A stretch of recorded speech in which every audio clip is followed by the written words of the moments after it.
There is, and it's something I got from my dad. I don't necessarily know that it connects to my Spanish heritage because I don't think it came from his grandfather or his great grandfather necessarily, where Garcia comes from Sevilla.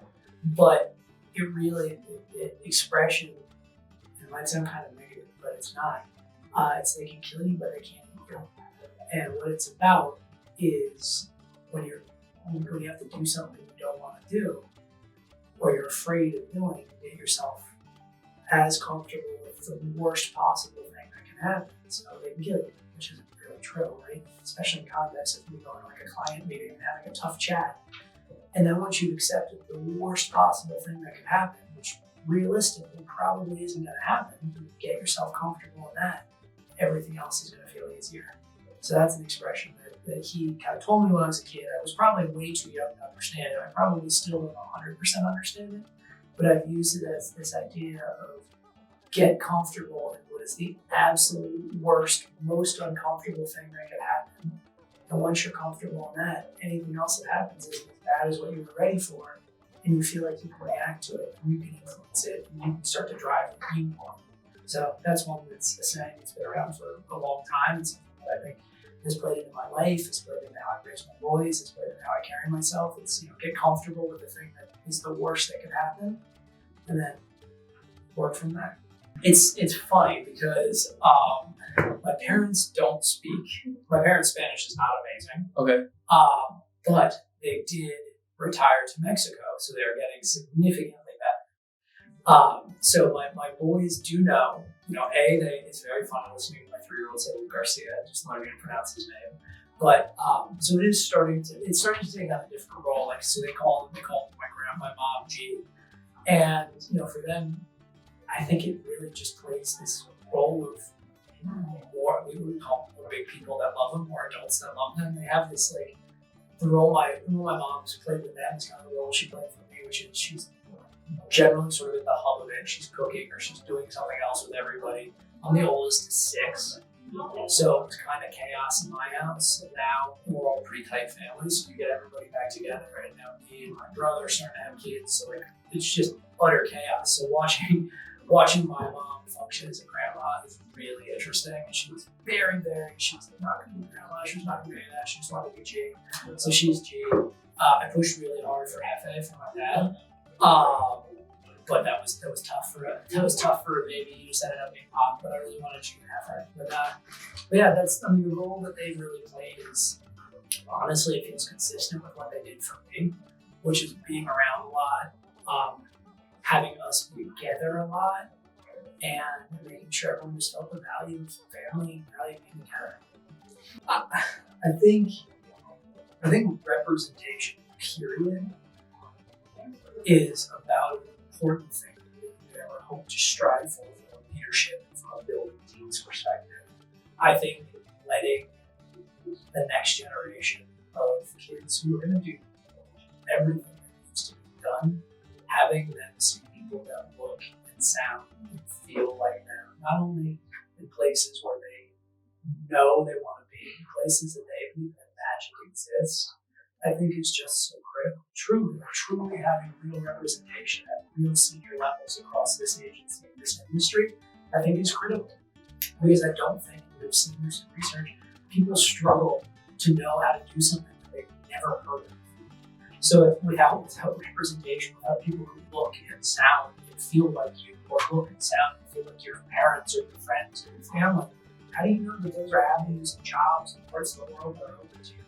So to me, that is why I feel representation is hugely important, because no one can see themselves in a position until they can see themselves in that position.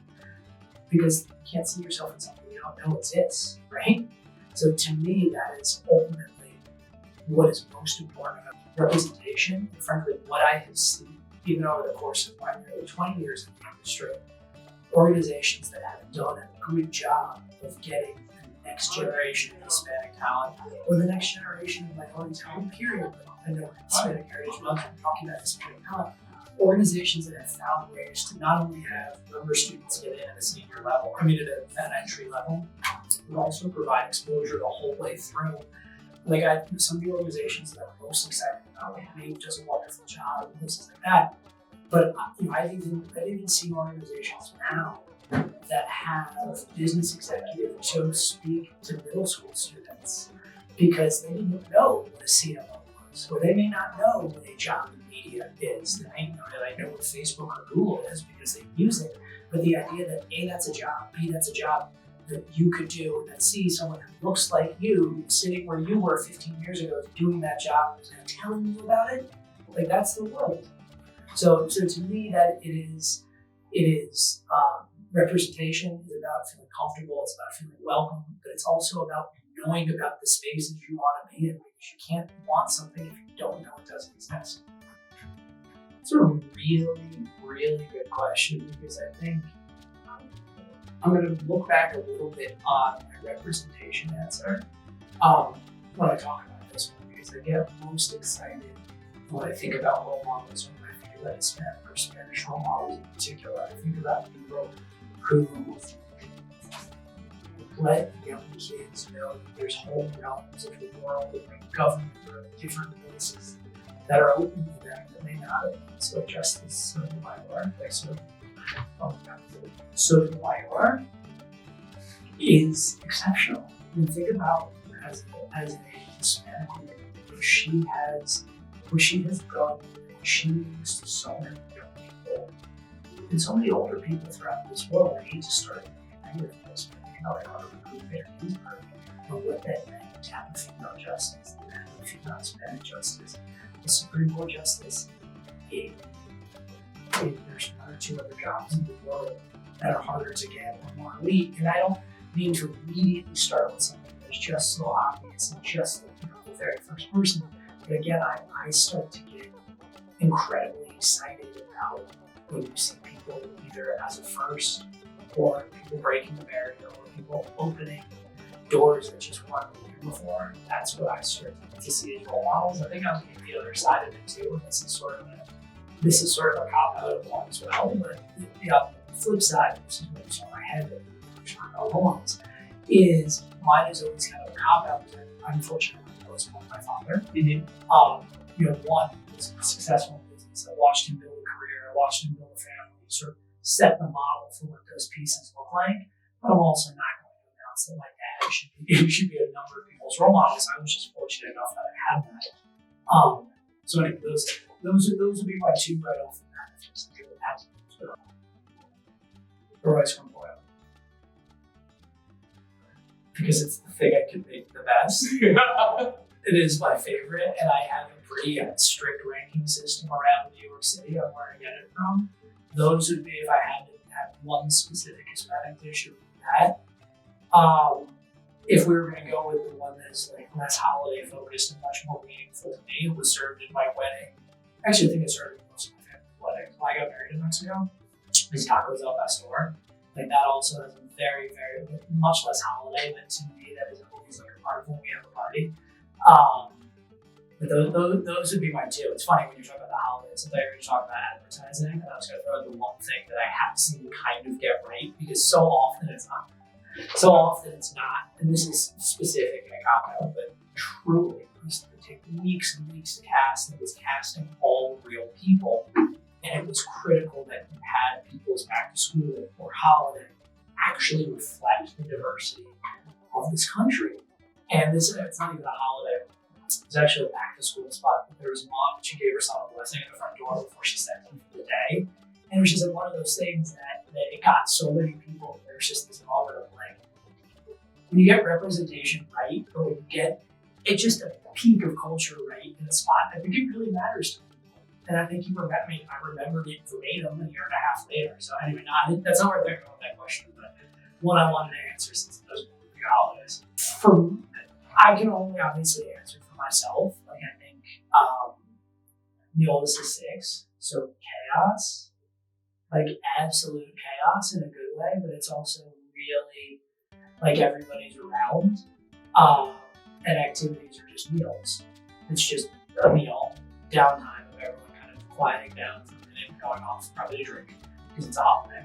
and then getting back together for the next meal. So doing 2 or 3 meals in a day. They're like big organized things, and then people kind of like shuffle it off to do whatever it is they're going to do in between. So it's generally what holidays are like for us. And it's just big, it's chaotic. The other thing that's really fun is, until I had kids, I'm only 6, like holidays are very, we had like a good 15-year run of just like grown-up holidays because there were no kids. Like I didn't have little kids, and then my siblings were all younger. They didn't have kids yet, so like we were just starting to get married. So it was like a bunch of people in their 20s and 30s. So it was just like a very big. My parents were like loving it because it was just this vibe of like drinking and fun, and partying, and like everyone's having a good time. To hang around with people you really like. You have to really like your family. So anyway, not to get myself sidetracked. Like I think it is about togetherness. It's about chaos in the best ways. It's about mess and kind of like just getting to be yourself in the best way. That's really how I think about it. This is specific to Hispanic, but frankly, this is probably applicable to basically any group of human beings. And I mean this as broadly as possible. I think about when, and I'm not speaking about here, I'm not speaking about any specific agency, but just sort of general vibe, yeah?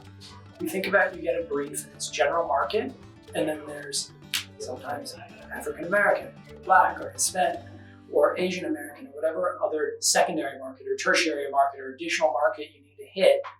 And, from at least, again, you would be in these experiences where it would be this long process where you really talk a lot about the insight and the brief and things like that. And then you would go, and then we also need to do USH, meaning US Hispanic. And it almost seemed not only like an afterthought, and perhaps that is speaking to a broader culture, the main insight is speaking to everyone, and really you were thinking about, well, we just need to do some things in English versus some things in Spanish versus some things truly bilingual.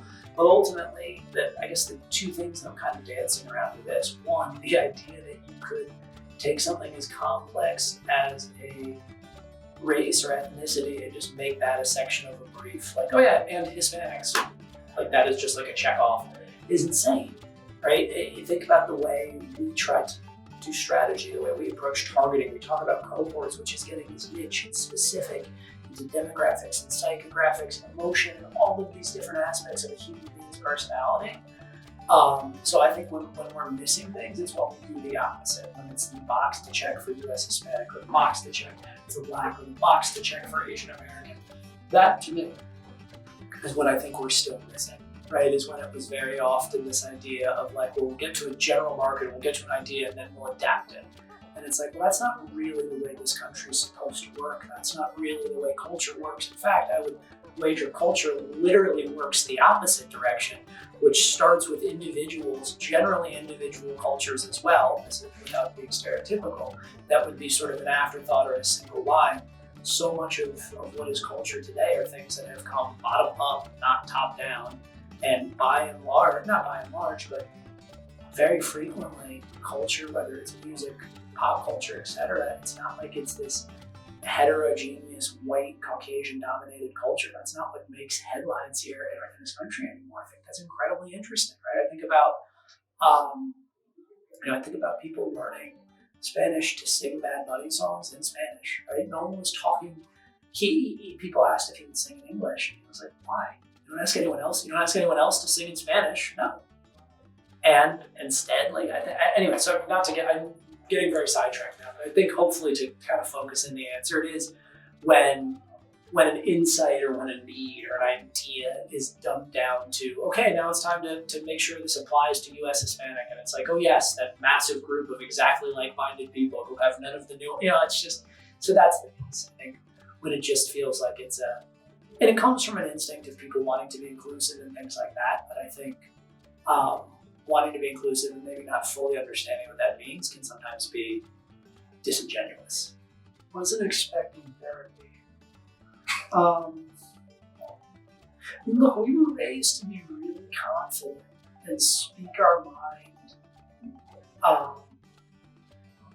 So how I show my work, how I show what I've come on, I think I tend to stand proudly in front of what I've done, and have a pretty high degree of confidence that it's at least in the arena of what we were supposed to do in that instance. I think the kind of other pieces, boy, if I were to go back to the beginning, my dad did also used to say, you have 2 years in one mouth, you should use them in that proportion. That he would prefer that to have been, that he would have preferred to have that been the lesson. So we could always go back on that. But you know what? That is another thing too. That is, we were raised to be confident. We were raised to put in the hard work. We were raised to, be able to defend our work and stand on our own 2 feet. But we're also raised to make sure you're adding value. Don't talk just to talk. That's back to you have 2 ears in one mouth. Use them in that proportion. Yeah, if you can find a way to use that as my quote, that's a good one. But truly, but I do think that has impacted it, right? So it is don't be afraid.